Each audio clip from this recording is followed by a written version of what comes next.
Hello, my name is Mark Taylor, and I'm a General Manager in the ESA Operations Group. ESA just completed several contractor town hall meetings across Ontario, and this audio-visual presentation is to share that information online.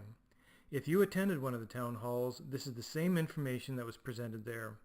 If you are seeing this for the first time, thank you for joining in the conversation. What I will run through in the next 15 minutes is to describe what risk-based oversight is, how it could work when it goes live in 2020, and how ESA believes it could modify the way ESA interacts with electrical contractors. I'll talk a little bit about the Authorized Contractor Program, briefly comment on fees, and then ask you to give ESA some feedback on what you've heard. ESA formed a project team in 2017 to begin designing what the RBO model could look like, and that is what I'm sharing with you today. By 2020, all wiring work will be subject to the RBO assessment model, be it new or renovation work, residential, commercial, industrial, or agriculture. Risk-based oversight is a term to describe how ESA plans to oversee the Ontario Electrical Safety Code, using a new method to assess the safety risk of electrical installations. Electrical safety risk is defined as the likelihood that a code non-compliance, defect, will occur, or that an electrical incident will occur, and if it does, what might be the severity of that incident. That likelihood and severity is determined by who does the electrical work, what is the work, and where it takes place. There are 9 attributes that identify the who, what, and where, and I'll explain that in a few minutes. ESA is moving to a risk-based oversight model in order to allocate some of the time that it currently spends inspecting low-risk work to high-risk work and higher priority safety activities. For example, ESA has heard from contractors that there are many times you want the ESA inspector to spend more time with you on site, to discuss wiring installations, for example, or to understand code issues, but the inspector sometimes seems rushed to get to the next site.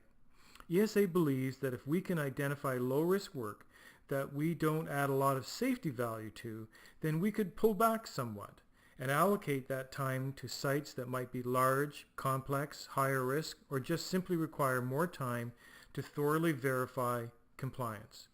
And by pulling back, ESA means that under RBO, we plan to make fewer visits to low-risk work than we do today, but continue to still visit that category of work.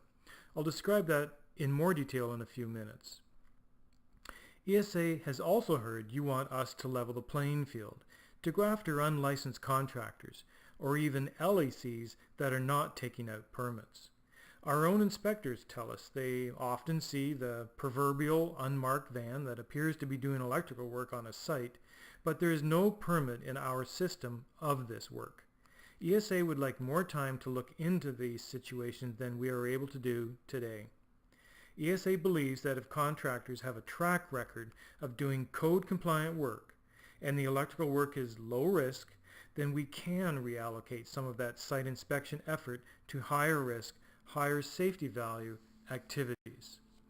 Under RBO, you will continue to file your application for inspection as you do today, phone, fax, or online.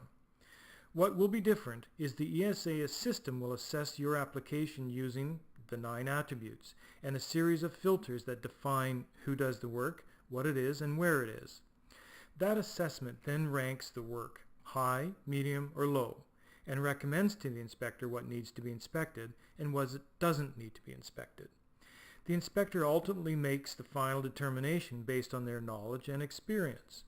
The RBO model then provides a more scientific, data-based approach to assessing work. It is another tool to help the inspector make decisions how to prioritize the inspection requests they have for the day. You will continue to receive the documentation you get from ESA today, such as the Certificate of Inspection. The RBO process also envisions a mechanism to audit LEC work to verify what is being submitted and that it is compliant. For example, if a lot of work is being filed as low risk and ESA doesn't visit very much of that, we might want to contact that LEC and audit some of the work we didn't see or increase the amount of visits to upcoming work, just to stay on top of things. Okay, Let's now talk about the 9 attributes. 2 attributes to determine who does the work: the type of installer, such as LAC, HVAC, or homeowner, for example, and the history of performance. History of performance is basically your defect ratio, and there would be different levels, such as less than 4% defect ratio, 4 to 10%, and over 10%. As you might expect, the lower your defect ratio, the less risk ESA would assess. 5 attributes determine what is the work. Accessibility means how accessible is the electrical work, such as does it take place in a locked cabinet, or a place more open, such as a residential setting, or even more open, such as a commercial building. Complexity of the work. Error of the facility. The age of a building is something ESA is obtaining from the Municipal Property Assessment Corporation, MPAC, who have a database of properties in Ontario. ESA considers that, while not perfect, there is a correlation between age of the building and safety risk. We acknowledge we don't know if the wiring of the older facility has been upgraded, but we don't want to burden you, the contractor, to verify that. So are planning to use building age as a proxy for risk. Building classification is another what attribute. Industrial properties like warehouses or outdoor garages would have a different risk rating than a house or a school or a place of public gathering.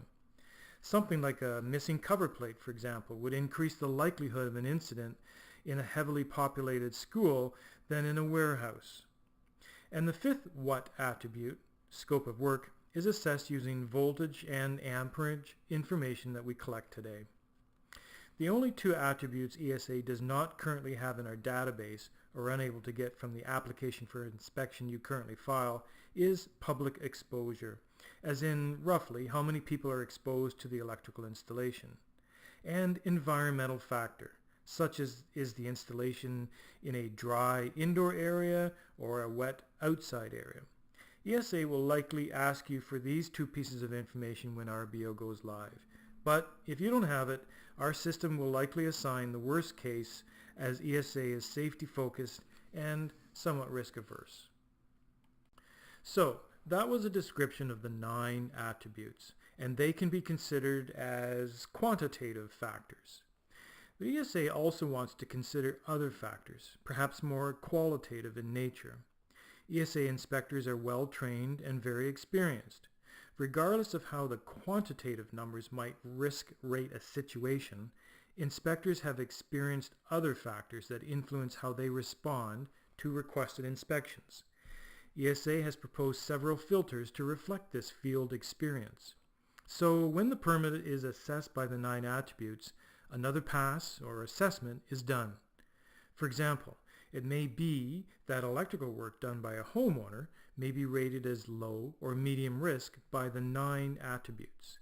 Inspectors have learned that most do-it-yourselfers do not have the same level of training and knowledge that LACs have, and that greater oversight adds safety value. This would be an example where a filter would be applied so that all permits filed by homeowners receive a visit, regardless of the risk rating from the data. Another example is a large electrical installation. While not a perfect correlation, ESA does believe that larger jobs often contain more complexities, different types of equipment, and less straightforward wiring methods. ESA plans to use number of outlets or the size of electrical permit to flag what would be a large job. We're not sure if this 100 outlet count or $500 number is right. At the end of this presentation, there are half a dozen questions we are seeking your input on, and this is one of them. Okay, now that we have described what RBO is, why ESA plans to adopt it, and how we expect risk will be calculated, let's now discuss how RBO might affect how we visit and interact with you. Firstly is ACP. There are roughly 8,000 contractors that ESA regulates, of which about 2,400 chose to join a program called Authorized Contractor Program. This program has been in place for a number of years, but has expanded to include different types of work from when it first began around 1999. If you are currently a member of ACP, you might think there is not much difference between RBO and ACP, and that both audit the contractor's work. For example, for something called ACP small jobs, ESA might inspect every third or every fifth permit today. This selective or inspection process is something ACP contractors will find quite familiar under RBO. But if you are not in ACP, that process of not visiting every single permit might seem different. Let's now talk about how RBO might affect how we visit your sites and how we communicate that with you. We've established that RBO assesses the safety risk of the permit you submit to ESA. A basic premise of RBO is that all work rated as high risk is to be inspected. And this includes what you heard a minute ago as work flagged by one of the filters. Medium and low risk work, though, can have a different inspection response.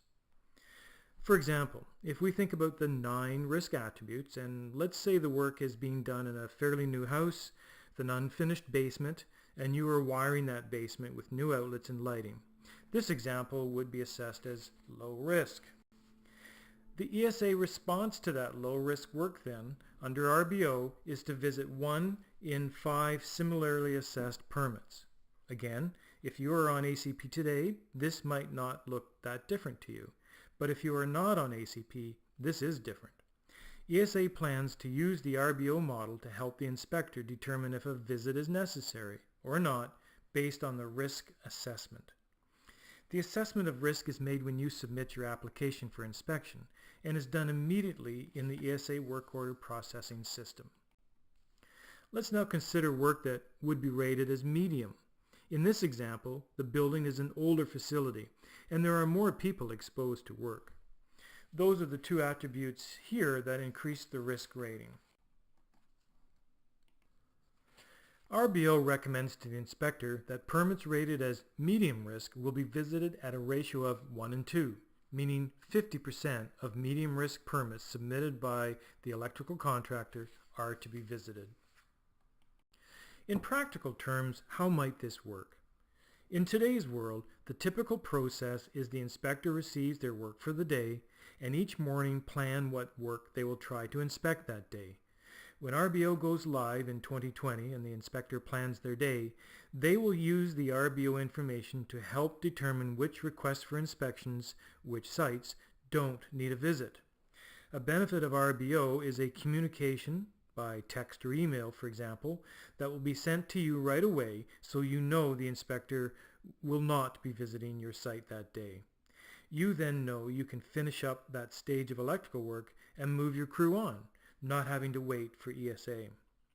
Same idea if a date you requested for inspection is not available, perhaps because the inspector does not visit that city that day or week. The inspector will schedule the visit to the date they are available, which again will send an alert to you so you know and can then discuss with the inspector any concerns that rescheduling might have caused. I know this is a simple view of scheduling inspection requests. There are many details to be worked out, such as access arranged, disconnects and reconnects with the LDC, and so on. But there is time to discuss these, and we are seeking your input. So, in summary, the idea is RBO is a data-based risk assessment that recommends to the inspector when a visit is needed or not, which in turn helps ESA spend more time on higher risk activities and spend more time, more quality time with you. That was a quick run through of risk-based oversight. Now let's talk about the existing voluntary program known as Authorized Contractor Program, ACP for short. As RBO is taking shape, it is beginning to look like it is adopting many of the best features of ACP, but making them available to all contractors as long as specific performance conditions are met. For instance, a good performance and code compliance record and a number of permits in a type of work, residential for instance, to provide verification of experience doing that work. One of the most valued features of ACP is the ability for an ACP contractor to obtain a service connection date with their LDC. phone that into the ESA call center, who then issues the connection authorization directly to the LDC without requiring the ESA inspector on site to do that. This is an example of an ACP feature that ESA is considering adopting into RBO as long as performance qualification conditions are met. Clearly, more is to be done regarding ACP, and that will occur over this year. But what about fees?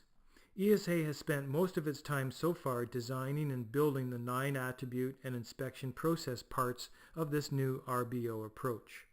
As we evolve the thinking on ACP, we realize there could be changes to wiring and ACP fees. We are in the process of evaluating different fee models that can align and support RBO, and will seek contractor feedback later this year. Alright, that brings my presentation to a close. Thank you for listening along, and I hope that was helpful. I would like to leave you with a few questions that appear on this slide that we're interested in hearing from you about. At www.esasafe.com/RBO, a feedback form with these questions is available for you to fill out. Please send this along with any other comments you may have about RBO to esa.stakeholder@electricalsafety.on.ca by Friday, the 25th of May. Feedback received will be made available on the ESA website in June 2018. This is not the last time we will be seeking your input about RBO. As we move toward the 2020 RBO implementation date, there will be other opportunities, such as more in-person town hall sessions and online consultations, for you to provide your thoughts on ESA's move to risk-based oversight. Thanks very much.